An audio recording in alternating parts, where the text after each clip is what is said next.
दोन स्त्रिया ज्यावेळेस एकत्र बसल्या गप्पा मारत, तर एक म्हटली आमच्या यांना कुठलाही विषय द्या ते 2-2 तास बोलतात. दुसरी म्हटली आमचे विषय नसताना 4-4 तास बोलतात. त्यामुळे मी दुसऱ्या कॅटेगरीतला मनुष्य आहे. त्यामुळे विषय काय निवडायचा तर आयुष्यातील आनंदाच्या वाटा हा विषय आपण निवडूया असं ठरलं. आणि मध्यंतरी 2 वर्षसुद्धा मला वाटतं ऑनलाईन तुम्ही व्याख्यानमाला घेत होते का? बंद होती. 2 वर्ष घेतली नाही कारण ती परिस्थिती तशी होती. म्हणजे आजचा सगळ्यात मोठा आनंद हा आहे की मी बोलायला आणि तुम्ही ऐकायला आहात. कारण 2 वर्षात काय काय घडलं. ज्यांना बेड मिळाले ते गेले, अनेकांना मिळाले नाही तेही वाचले डॉक्टरांच्या प्रयोगातून. कुणी डॉक्टर असेल तर माफ करा, कारण विनोदाला अतिशयोक्तीचं वावडं नसतं. त्यामुळं फार मनावर कुणी घेऊ नका. कुणी सायन्सचे असेल तर त्यांना हे असं कसं बुवा, तर विनोदाच्या फार विश्लेषणात जायचं नसतं, मग आनंद मिळत नाही. पण विनोदाच्या पायाशी वेदना असते, ती समजून मात्र निश्चितपणे घ्यावी. कारण आपण भुईमुगाच्या शेतात गेल्यावर वरचा पाला फक्त पाहतो हिरवागार, पण त्याच्या तळाशी शेंगा असतात. तसं विनोदाचं असतं की दिसायला तो छान असतो, माणसं हसतात, पण हसून नुसतं सोडायचं नाही. त्याच्या तळाशी ज्या शेंगा असतात. आणि भारत असेल, रशिया असेल किंवा जर्मन असेल, इथले लोक जास्त हसत नाहीत. म्हणजे हसतात पण ते असं खूप मनमोकळं हसत नाही. म्हणून भारतामध्ये विनोदाला प्रतिष्ठा नाही. त्याचं कारण धर्मभेद, पंथभेद, जातीभेद, आम्ही त्या भेदामध्ये इतके प्रचंड गुंतलेलो आहोत की आम्हाला असं मोकळं हसता येत नाही. इंग्लंड अमेरिकेमध्ये मात्र जो माणूस हसत नाही त्याला कुठंतरी वेगळं समजलं जातं. पण आपल्याकडं आता बऱ्यापैकी परिस्थिती निर्माण झालेली आहे. हास्य क्लब पण आता परभणीत आहेत की नाही मला माहीत नाही, पण ही माणसं खूप छान असतात, रोज हसतात. फक्त फी द्यायच्या दिवशी हसत नाहीत. असं कोरोना आला म्हणजे नवीन काही आलं असं नाही. दर 100 वर्षांनी महामारी येते. म्हणजे 1820 साली स्पॅनिश फ्लू नावाचा एक प्रकार आला होता. अमेरिकन सैन्य आगगाडीतून फिरलं जगभर आणि अनेकांना संसर्ग झाला, असाच सर्दी येणं वगैरे सगळं. आणि 1820 साली खूप माणसं मेली त्यामध्ये, स्पॅनिश फ्लूमध्ये. तर बरोबर 1920 साली प्लेग आला. तो अनेक आमच्या जुन्या काही लोकांना आठवत असेल. पुण्यामध्ये प्लेगनं फार उच्छाद मांडला. म्हणजे जहाजातून उंदरं आले, त्यांच्या अंगावर पिसवा होत्या. त्या चावल्या की कुठं बगलेत गाठ येणं, मानेला गाठ येणं आणि माणसं मरणं. कैलासवासी यशवंतरावजींचे वडीलसुद्धा प्लेगमध्येच त्या काळी गेलेले आहेत. आणि मग पुण्यामध्ये अशी अफवा त्यावेळेस पसरली. लोकमान्य टिळकांचा जो विरोधी गट होता त्यांनी अशी अफवा पसरवली की टिळकांनी गणपती सार्वजनिक केला म्हणून गणपतीला राग आला आणि त्यानं त्याच्या वाहनाला आदेश दिला की तू महामारी पसरव वगैरे. आता ते पुन्हा असल्यामुळं अशा अफवा काय, त्यात विशेष काही नाही. आणि मग ते महामारी पसरली. पण प्लेगनं सुद्धा फार उच्छाद मांडला त्या काळामध्ये.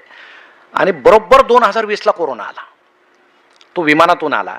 म्हणजे एक गोष्ट लक्षात घ्या की स्पॅनिश फ्लू आगगाडीतून पसरला, प्लेग जहाजातून पसरला आणि कोरोना विमानातून पसरला. म्हणजे महामारीसुद्धा वाहन बदलते दर 100 वर्षांनी. तर ते दर 100 वर्षांनीच काय येते हा विषय आपला नाही, तो संशोधकांचा विषय आहे.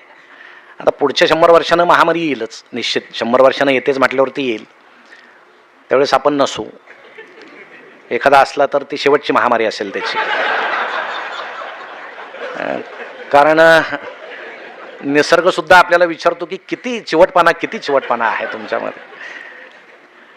परंतु झालंय काय की या आनंदाच्या गोष्टी करता करता मी आनंदीच नाही, मी अस्वस्थ आहे असे जे लोक आज म्हणतात, ते तुम्हाला किंवा आम्हाला कोणी अस्वस्थ केलेलं नाही, आम्हाला कोणी दुःखी केलेलं नाही. हे आम्ही सगळं विकतचं घेतलेलं आहे. त्याची कारणं अनेक आहेत. म्हणजे जुन्या काळाकडे आपण जर गेलो तर करमणुकीचे काहीही साधनं त्या काळामध्ये नव्हते. मला आठवतं रामलीला यायची आमच्या गावामध्ये. आमच्या जुन्या काही दिग्गजांना माहीत असेल, पूर्वी रामलीला यायची आणि महिनाभर ती रामलीला चालायची मंदिरात वगैरे. असे रोज त्याचे प्रयोग व्हायचे. आणि शीतेचं काम करणारा एखादा छान पुरुष असायचा, कारण त्यावेळेस स्त्रियांनी नाटकात सिनेमात काम करायचं नाही असा दंडक होता. त्यामुळं बालगंधर्व निर्माण झाले पुण्यामध्ये. मग एखादा सुंदर पुरुष शीतेचं काम करायचा आणि तो पुरुष असलेला परवडायचा, कारण प्रत्येक प्रयोगाला रावण त्याला पळून न्यायचा आणि पुरुष असल्यामुळं तो पुन्हा आणून सोडायचा त्याला दुसऱ्या दिवशी. त्यामुळं रामलीला काही कधी बंद पडली नाही त्या काळातली. आणि मग तो प्रयोग संपला की काय व्हायचं की मी आजीबरोबर जायचो पाहायला, छोटा होतो. मग त्या रामाच्या लक्ष्मणाच्या पाया पडायला रांग लागायची. मग रांगेत असं जायचं, त्यांचं दर्शन घ्यायचं. एके दिवशी आजी मला अशी रांगेत घेऊन चालली, मी शेजारी पाहिलं रावण एकटाच उभा होता. म्हटलं आता हा देवासारखाच दिसतो, याच्या पाया का पडत नाही कोणी, पाय तर मोकळे आहेत, म्हणून मी पटकन त्याच्या पाया पडलो. तर आजीनं धापाटा टाकला की तो दुष्ट आहे. म्हणजे त्या काळात संस्कार सुद्धा, सांस्कृतिक कार्यक्रमातून सुद्धा संस्कार त्या काळामध्ये व्हायचे. ही जी माणसं आहेत राम लक्ष्मण सीता, हे दिवसा गावामध्ये पीठ मागायचे आणि त्यांना कुणी दारात उभं करत नव्हतं. त्याचं आम्हाला आश्चर्य वाटायचं की रात्री यांच्या दर्शनासाठी रांग लावणारे लोक, कारण ते रामाचं लक्ष्मणाचा वेश घेतल्यावर यांना जर महत्त्व येत असेल तर आपल्याकडे फक्त वेशाला महत्त्व आहे, दिखाऊपणाला महत्त्व आहे. यांना दिवसा का पीठ लोक देत नाहीत, ही सुद्धा शंका त्या काळात यायची. आणि मग रेडिओ नावाचं एक फार करमणुकीचं चांगलं साधन होतं. गावामध्ये एकच रेडिओ जरी असलं तरी गाड्यात तो लटकावून मोठ्या आवाजात ते गाणे विविध भारती वगैरे असायचे छान, की बाकीचे सगळे ऐकायचे. रेडिओला लायसन्स सुद्धा होतं, ठराविक पैसे भरले की रेडिओ सुरू असायचा. ते वसंत साठे काहीतरी नभोवाणी मंत्री झाल्यानंतर ते लायसन रद्द झालं, रेडिओ फुकट झाला. रेडिओला इतकं महत्त्व होतं की हुंड्यामध्ये सुद्धा रेडिओ द्यायचे. म्हणजे नवरदेव सांगायचं हुंड्यात मला रेडिओ दिला. म्हणजे त्या काळामध्ये लग्न झाल्यावर 2 रेडिओ घरामध्ये यायचे.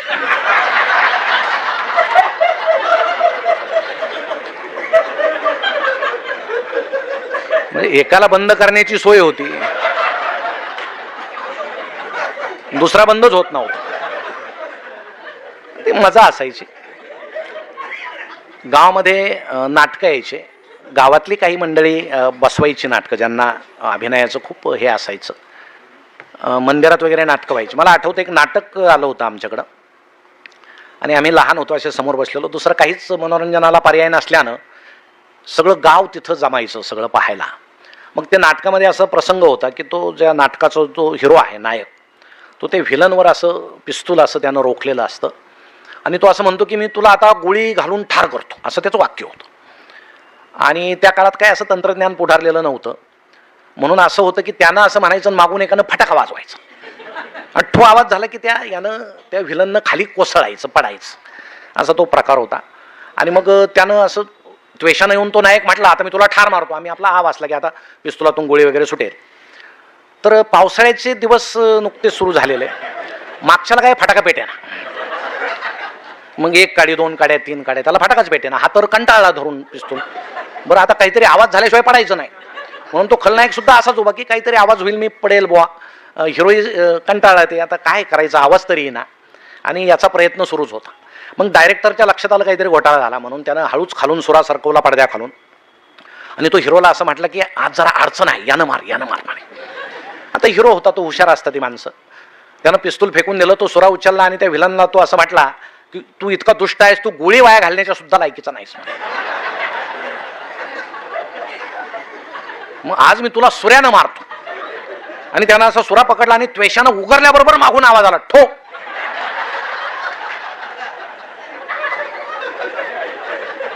मागच्याच्या प्रयत्नाला यश आलं. तो खलनायक हसत खाली कोसळला, हिरो हसायला लागला, सगळी माणसं हसायला लागली. दुसऱ्या दिवशी पेपरात या चुकीची कुठं बातमी आली नाही. त्याचं कारण असं होतं, जुने लोक चुकांमध्ये आनंद शोधायचे आणि आता आम्ही आनंदामध्ये चुका शोधतो, म्हणून आम्ही असतो. काही चांगली गोष्ट आली की आम्ही ती आनंदानं स्वीकारतच नाही, त्याच्या तळाशी आम्ही जातो, त्याचं विश्लेषण करतो, त्याचं समीक्षण करतो आणि त्याचा सगळा आनंद घालून टाकतो. पूर्वी असं नव्हतं, सगळं निरसं होतं, आनंददायी होतं. मग हळूहळू ते ब्लॅक अँड व्हाईट टीव्ही आला. तो मोठा टीव्ही असायचा असा, सुरुवातीला पाटलाच्या वाड्यात वगैरे तो टीव्ही, कारण ते घेण्याची क्षमता ठराविक लोकांमध्ये होती. आणि मग ते त्याला हार घालणं, नारळ फोडणं त्याच्या समोर, कारण ते फार अप्रूप वाटायचं आता टीव्ही आला भाऊ वगैरे. आणि मग तो टीव्ही सुरू झाला. कृष्ण धवल तो टीव्ही होता, रंगीतचा विषय नव्हता. त्यावेळेस एकच चॅनल होतं सह्याद्री नावाचं सरकारी, आणि त्यावर अशा त्या बाई यायच्या बातम्या सांगायला. त्यांचा चेहराही सरकारीच होता असा, म्हणजे आनंदाची बातमी त्या तसाच चेहरा असायचा, दुःखाची तसाच चेहरा असायचा. त्यामुळे पाहणारे तशाच चेहऱ्यानं पाहायचे. आणि कप ठेवलेला असायचा समोर असा, त्यावर सह्याद्री असं लिहिलेलं असायचं. मग त्यावर एखादी माशी येऊन बसायची. मग बाई बोलता बोलता हळूच अशी माशी झटकायची. त्यांनी ती माशी झटकल्याबरोबर कधी कधी आपल्या घरातल्या टीव्हीच्या काचेवर बसलेल्या माश्या सुद्धा उडायच्या. आणि घरातील जुने लोक म्हणायचे, काय इतक्या लांब बसलेली बाई, आमच्या घरातल्या काचेवर बसलेल्या माश्या कशा उडवते बुवा. ते उडवत असेल, हे आता सगळं नवीनच आलंय म्हणायचं. मग ते टीव्ही, त्यामध्ये मुंग्या येणं, लाटा उसळणं, बाई कधी स्थिर नसायच्या, आज हवामान शांत राहील असं म्हणताना सुद्धा ते हलायच्या अशा. मग लोक म्हणायचे, ह्याच हालतायत, हवामान कशाचं. रामायण महाभारत मालिका असायची, मग ते पाहायला संपूर्ण गाव, त्या ज्याच्या घरात टीव्ही आहे तिथं जमा होणार, सगळं गाव ओस पडायचं. वर स्लॅपवर मालदावर अँटेना ठेवलेला असायचा, त्या शेजारी एखादा बांबू असायचा. चित्र खूप हालायला लागलं की वर एक जण उभाच असायचा आणि एक जण दरवाजात उभा असायचा. मग चित्र खूप हल्लं की तो दरवाजातला, हे आतले दरवाजातल्याला सांगायचं, त्याला सांग डावीकडे फिरव फिरव. मग हा त्याला सांगायचा, अरे डावीकडे फिरव डावीकडे फिरव. ते बिचारा आपलं फिरवत राहायचं. टीव्हीतलं चित्र स्थिर व्हायचं, पण तोपर्यंत मालिका संपलेली असायची. मग तो वरचा सांगायचा की आता उद्या पुढची मालिका मी पाहणार, तू वर यायचं वगैरे असं. म्हणजे अखंड मालिका पाहण्याची सुद्धा सोय त्या काळामध्ये नव्हती. टीव्ही जरी ब्लॅक अँड व्हाईट असला, त्यामध्ये काळा पांढरा रंग जरी असला, तरी मिळणारा आनंद मात्र रंगीत होता. कारण माणसं ते फार समाधानानं पाहायचे. पुढं पुढं आता त्यात खूप बदल होत गेला. आपल्या चंचलतेला वाव मिळेल असे रिमोट आले, रिमोटचे टीव्ही आले. माणसं आता गप्प बसत नाहीत, ते रिमोट बदलतात सगळं, आपले चंचलतेला त्यातून मार्ग काढतात ते. आणि काल परवा तर मी आता एक नवीनच मॉडेल येते टीव्हीचं, मी बातमी वाचली. आता रिमोटची गरज नाही, पाहणारानं डोळे मिटले की ते आपोआप बंद होणार.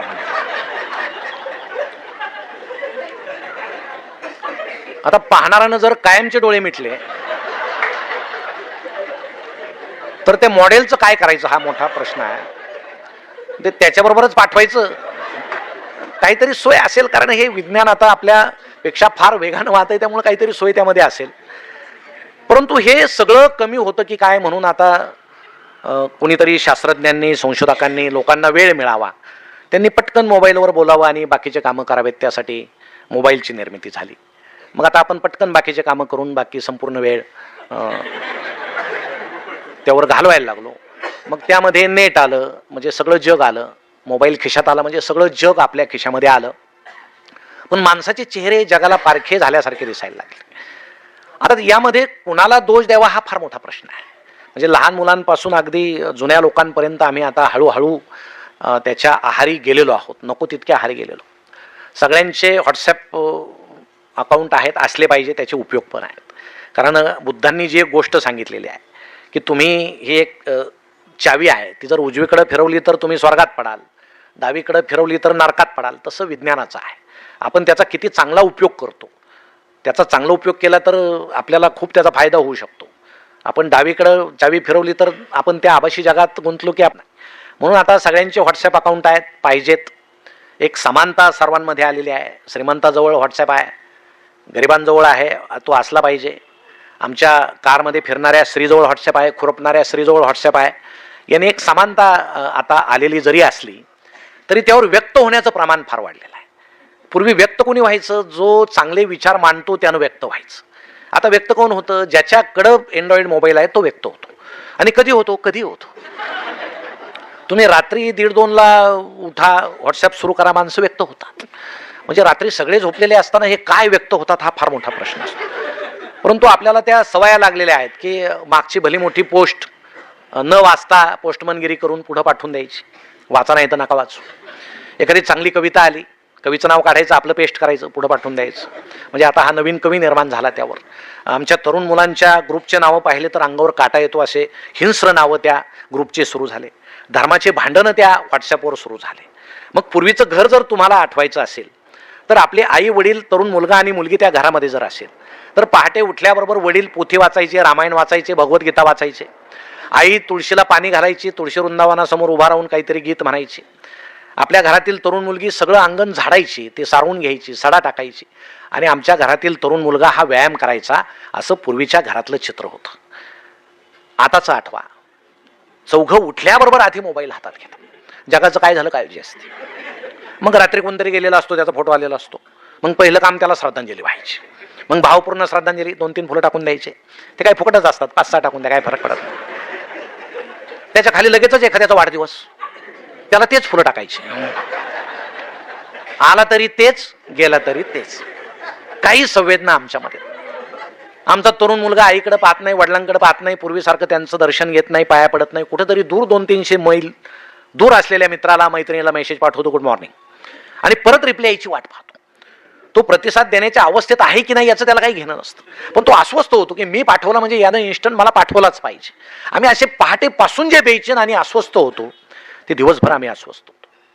प्रत्येकाचे फेसबुक अकाउंट आहेत पाहिजेत, त्याला काही सेन्सॉर नाही, काही माहिती तुम्ही टाका. तुम्ही डॉक्टर नसलात टाका, इंजिनियर नसलात टाका, कुणी ते पाहणार नाही. आपला चेहरा चांगला नसेल, एखादा चांगला चेहरा टाका, रिक्वेस्ट जास्त येतात. प्रत्यक्ष पाहिल्यावर बेशुद्ध पडायची वेळ येते कधी कधी. अरे हे कसे आणि हे तर वेगळेच निघाले वगैरे, असे प्रकार घडलेले आहे. आणि मग त्या फेसबुकमुळे आम्हाला जागतिक चिंतेची सवय लागलेली आहे. म्हणजे आमच्या भगिनी इथं आहेत, तुम्ही सहज उद्या असं करा फेसबुकवर आणि खाली एकच वाक्य लिहा, मला सर्दी झाली, एवढंच लिहा. पहा गंमत, तुम्हाला जगभरातून तासाभरात हजारो कमेंट्स येतील. मॅडम अमुक गोळी घ्या, मॅडम तमुक मलम लावा, याची वाफ घ्या, त्याचा काढा प्या. आणि घरात बायको शिंकत फिरते, तिच्याकडे पाहत सुद्धा नाही. कोण कुठले अनोळखी बाई, मॅडम अमुक करा. अरे इथं हिच्याकडे बघ, त्या बिचारीला एखादी गोळी आणून देत. तिथं सगळ्या जगाच्या पंचायती त्या फेसबुकवर. शांतता, सल्ला दिल्याचं समाधान नाही. आमचे तरुण मुलं सख्खी बहीण लग्नाची आहे, काय वाटत नाही, दुःख नाही. यांचंच नसतं झालेलं, त्यामुळे तिचं काय वाटत. पण ऐश्वर्या रायचं लग्न झालं, फार दुःख झालं. त्या दिवशी या देशातले निम्मे तरुण जेवले नाही आणि निम्म्यांनी अभिषेक केला, हिचा संसार सुखाचा हो. आता ती त्याच्याशी लग्न करणार नव्हती तर तुझ्याशी करणार होती का नाही? मग जे आपल्यापर्यंत येत नाही त्याचं दुःख तुम्ही पाळता कशाला? परंतु आता हे विशाल दुःख जे आपल्याच्यानं मिटणार नाही, असे दुःख आम्हाला स्वीकारायची सवय लागली, जे मिटत नाही आणि आम्ही अस्वस्थ होत जातो.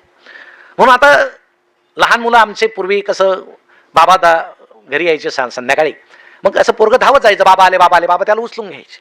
गुजगोष्टी चालायच्या, दिवसभर भेट नाही. आई नुसतं पाहत राहायची की हा माझं लहान लेकरू बाप आलाय, दिवसभर भेट नाही, विरह आहे, किती छान एकमेकाशी बोलतायत. आता सुद्धा पप्पा आले की मुलगा धावत जातो, पप्पा आले पप्पा आले, पप्पा त्याला उचलून घेतात, हे त्यांच्या खिशातला मोबाईल घेतात आणि पळून जातो.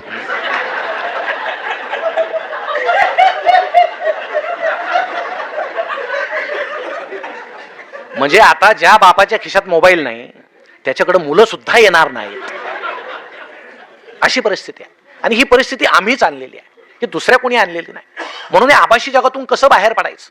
आमचे तरुण मुलं एकदा त्यात डोकं गुंतवलं की साईट्सवर साईट्स, अलिबाबाच्या गुहेसारख्या सगळ्या साईट्स त्या आभासी सुंदर जगामध्ये, आणि मग वास्तव विसरण्याचा आम्ही प्रयत्न करतो. त्यातल्या त्या सुंदर स्त्रिया पाहून पाहून आमच्या तरुणांना आता आमची आई सुद्धा कुरूप वाटायला लागली. पण या मित्रांना एक गोष्ट सांगणं गरजेचं आहे की या जगात सगळ्यात सुंदर कोण असेल तर ती आपली आई आहे.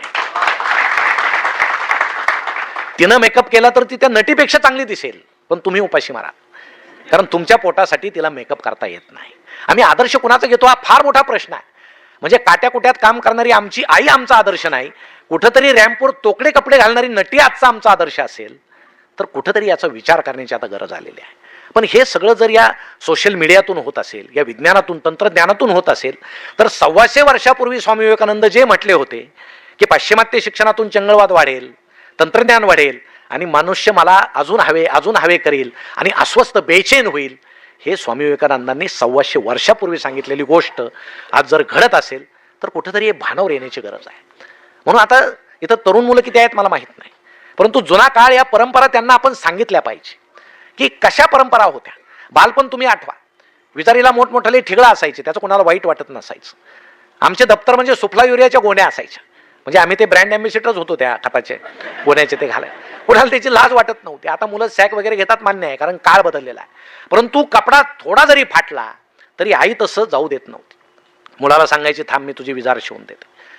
आमच्या ताईला सांगायची तुझ्या इथं दांडावर फाटलंय मी शिवून देते, सर तुला हसतील, मुलं तुला हसतील, तसं तू जाऊ नको. कारण पूर्वी कपडा फाटलेला असलं की प्रतिष्ठा जायची. पूर्वी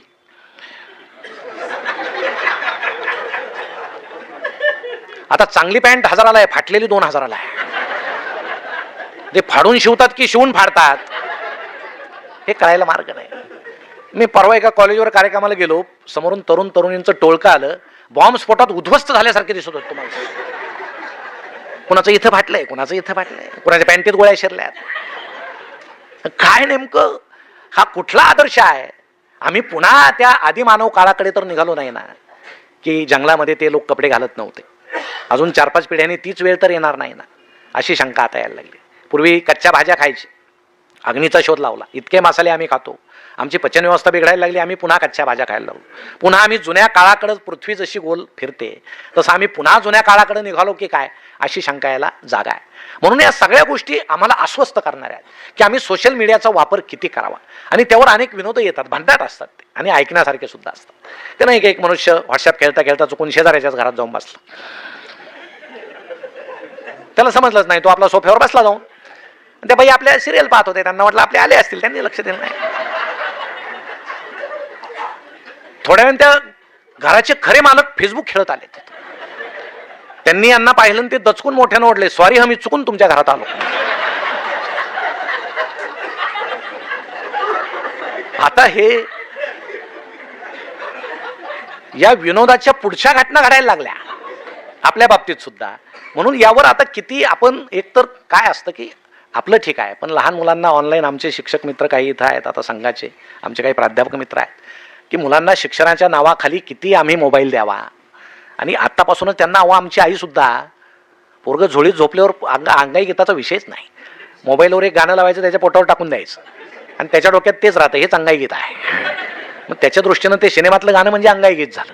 म्हणजे आपण आपला त्रास वाचवण्यासाठी याचा जर वापर करत असू तर आपण दुःखी होताना दुसऱ्यांनाही दुःखी कसे करतो, हे मोबाईलच्याच बाबतीत आहे असं नाही. आता आमच्या सगळ्या ताईंचं खरं म्हणजे मी अभिनंदन केलं पाहिजे की ही वेळ असताना सुद्धा आपण इतक्या मोठ्या संख्येनं व्याख्यानाला, कारण महाराष्ट्रात असं घडत नाही. आता 7 वाजले की आमच्या सगळ्या स्त्रिया, खेड्यापासून सगळ्या, प्रवचनाला बसल्यासारख्या सगळं आवरून त्या टीव्ही समोर बसतात, कारण 7ला सिरियल सुरू होणार असतं. 7 ते 9 काय ते सिरियलमध्ये असतं, सगळं अनैतिक, अनिती. 1-2-3 स्त्रिया, त्यांच्यासारखे दिसणारे 2-3 पुरुष, असं ते काहीतरी गोंधळ सुरू असतो, आणि त्याचा पाया हा अनिती असतो. आता एका गोजीरवाण्या घरात 51 भागाचीच मालिका होती, 3000 भाग झाले तरी संपत नव्हती, कारण आम्ही पाहतच राहिलो. काय होतं त्यात गोजीरवाणं, सगळं लाजीरवाणच होतं त्यात. ते एका लाजीरवाण्या घरात नाव पाहिजे होतं, पण आम्ही पाहत राहिलो, निर्माते बोलत राहिले. अहो, त्या सिरियल मधलं एखादा जर पात्र गेलं ना, मेलं, तर फोन करतात ते निर्मात्याला, याला का मारलं, चांगला होता. ते निर्माते लेखकाला सांगतात त्याला परत आणा, लेखक सांगतात कसं आणू, अजून बांधून देतो, आणा, तुम्हाला काय करायचंय, पुन्हा त्याला काहीतरी पुनर्जन्म झाला, जिवंत झाला, असं म्हणून सगळं आमचं ते सुरू असतं. आणि मग पूर्वी कसं असतं की पुरुष उशिरा घरी आले की स्त्रिया विचारायचे इतके वेळ कुठं होतात. आता 9 पर्यंत काय अडचण नाही, 9 पर्यंत कधी जा, या टीव्ही मध्ये गुंतलेल्या असतात, त्या तुम्हाला काही विचारणार नाही. त्यामुळे बरेचसे पुरुष 9 पर्यंत बाहेरच वेळ घालतात असं माझं मत आहे. म्हणजे काही जण त्या नावाखाली घालत असतील, परंतु मग 8-8:30ला काय होतं, सगळे आमचे मुलगा मुलगी बसलेले असतात, आमचे हे येतात, आणि मग जेवण करायचं असतं. मग ते भाग चुकवायला नको, कारण ते फार इंटरेस्टेड असतं, काल झालेलं आज बरोबर ते मेंदूमध्ये राहायला पाहिजे. मग सगळं जेवणाचं तिथं समोर आणलं जातं, आई सगळं आणते. पूर्वी कसं किचनमध्ये जेवताना तुझ्या कॉलेजमध्ये काय झालं असं सगळं चर्चा व्हायची, सुसंवाद व्हायचा, आता होत नाही. आता टीव्हीतले पात्र बोलतात, सगळं कुटुंब ऐकत राहतं. मग आम्ही जेवायला सुद्धा त्या टीव्ही समोर बसतो, वडील आई मुलगा सगळे बसलेले असतात, नको ते दृश्य ते दिसतात. लहान मुलांना असं वाटतं आई वडील पाहतायत म्हणजे या दृश्यात काही वाईट नाही, आपणही ते पाहायला पाहिजे, त्यांच्या मनावर ते ठसत जातं. आणि बरोबर 8-8:15ला तो अक्षय कुमार येतो, टॉयलेट कशानं धुवावं, आणि मग ते टाकून ते घासून, आहेत माणसं जेवताना पाहतात ते.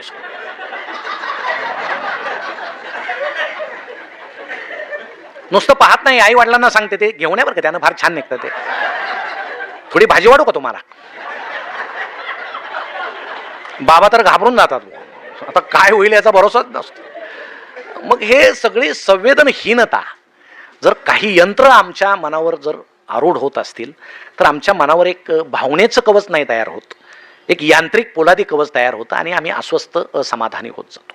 म्हणून पूर्वीचे लोक इतके आनंदी का, गरिबी असताना पैसे नसताना एवढे आनंदी का, कारण ते समाधानी होते. आम्ही आता फक्त सुखी आहोत, या विज्ञानानं आम्हाला फक्त सुख दिलेलं आहे, त्यांना अज्ञानाने समाधान दिलेलं होतं, म्हणून अज्ञानात सुख होतं, विज्ञानानं आम्हाला अस्वस्थ केलेलं आहे. सुख आणि समाधान यात बदल काय, समोर भरलेलं ताट आहे, पंचपक्वान्न आहेत म्हणजे सुख आहे, पण ते आम्हाला पचत नाही म्हणजे समाधान नाही. झोपायला फोमची गादी आहे म्हणजे सुख आहे, पण त्यावर झोप येत नाही म्हणजे समाधान नाही. आम्ही फक्त सुखी आहोत, समाधानी नाही.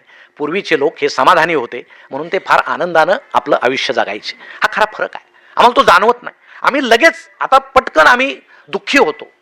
शिक्षणाच्या बाबतीत तेच आहे, आमच्या मुलांकडून प्रचंड अपेक्षा, हा कोट्याला गेला पाहिजे, याला इतके मार्क्स पडले पाहिजे. 30-35 मुलांनी आत्महत्या केल्या एका वर्षामध्ये. कशासाठी तुम्ही मुलं क्षमता नसताना कशाला कोट्याला पाठवता, हा फार मोठा प्रश्न आहे. पण जे मी झालो नाही, वडिलांचं असं मत असतं, ते माझ्या मुलानं व्हावं. म्हणजे आता 10वी-12वीला मार्क्स कमी पडले म्हणून किती उच्छाद.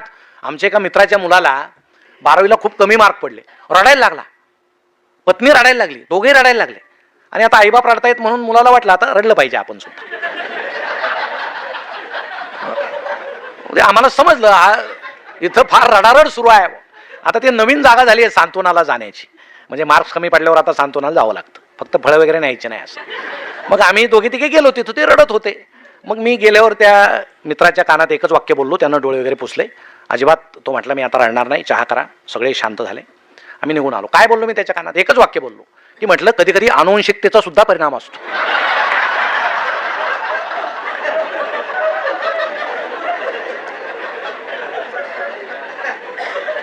पण काय होतं आम्ही जाणूनच घेत. अहो आमच्या मुलीला 80% मार्क्स पडले, ती घरात आली तर आई आनंद व्यक्त करते की बाळ तुला 80% मार्क्स पडले. पण ती एक 15-20 मिनिटांमध्ये हळूच शेजारी जाते. तुमच्या हिला किती आहे? तो 90. अरे दुःख, माझ्या हिला 80च आहे, तिला 90 आहे. मग कुणी पाहुणे आले आणि विचारलं किती? 80 नाही सांगायचे, 95. तिच्यापेक्षा म्हणजे पालकांचे काही ग्रेस मार्क असतात. मग यामध्ये काय सुख आहे? अहो आमच्या हिला 80 पडले, तिची क्षमता तेवढी होती, या 80तच ती आपलं भविष्य उज्ज्वल करू शकते, याची खात्री आपल्याला का वाटत नाही? आपण का इतरांशी स्पर्धा करतो, बरोबरी करतो, हा फार मोठा प्रश्न आहे. आणि शिक्षण आम्हाला काय देतं? आमच्या जगण्यामध्ये जे संकट येतात त्याच्याशी 2 हात करायला आजचं शिक्षण हे शिकवतं का? त्याच्याशी संघर्ष करायला शिकवतं का? की नुसती गुणवत्तेची सूज आहे, मार्काची सूज आहे? हेच आता समजून घेतलं पाहिजे लहानपणापासून. आता मराठी शाळेमध्ये सुद्धा फार गमती आहे. म्हणजे आता एकतर शिकवायला वेळ नाही, शिक्षक सांगतात आम्हाला शिकवायला वेळ नाही. मग एक साहेब वर्गात गेले, त्यांनी एका मुलाला उभा केला, गुरुजींना म्हटले सगळ्यात हुशार म्हणे हाच आहे म्हणे. साहेब म्हटले सांग रे, साथी साथी किती? तो म्हटलं 35. साहेब म्हटले सगळ्यात हुशार म्हणे हाच आहे. म्हणे कसं काय? म्हणे बाकी सारे 35च्या हातच म्हणतात. हा निदान 49 पर्यंत आलेला आहे. तुम्ही जसं आम्हाला शिकवायला वेळ द्याल तसं मी याला 49 पर्यंत नेणार म्हणे. आम्ही कुणाचा उपयोग काय करून घेतो प्रश्न आहे. अजूनही आम्हाला किती वर्ष झाले स्वातंत्र्य मिळून मूल्यमापनाची पद्धत अजून आम्हाला सापडते. परीक्षा घ्या, मुलांच्या मनावर परिणाम होतो, मुलं आत्महत्या करतात. कोणते मुलं आत्महत्या करतात? 10वी-12वी. 6वी-7वीच्या मुलांनी केलेली ऐकले का नाही? मग 8वी पर्यंत परीक्षाच नाही. म्हणजे करतंय कोण? सूट कुणाला? म्हणजे आजार काय? टोंग्याला आणि इंजेक्शन पखालीला, असा तो प्रकार. मग आता नवीन मूल्यमापनाची पद्धती नोंद वही आलेली आहे. मग वर्षभर फक्त लक्ष ठेवायचं आणि मुलाची नोंद काय बऱ्यापैकी निर्दोष पद्धत आहे.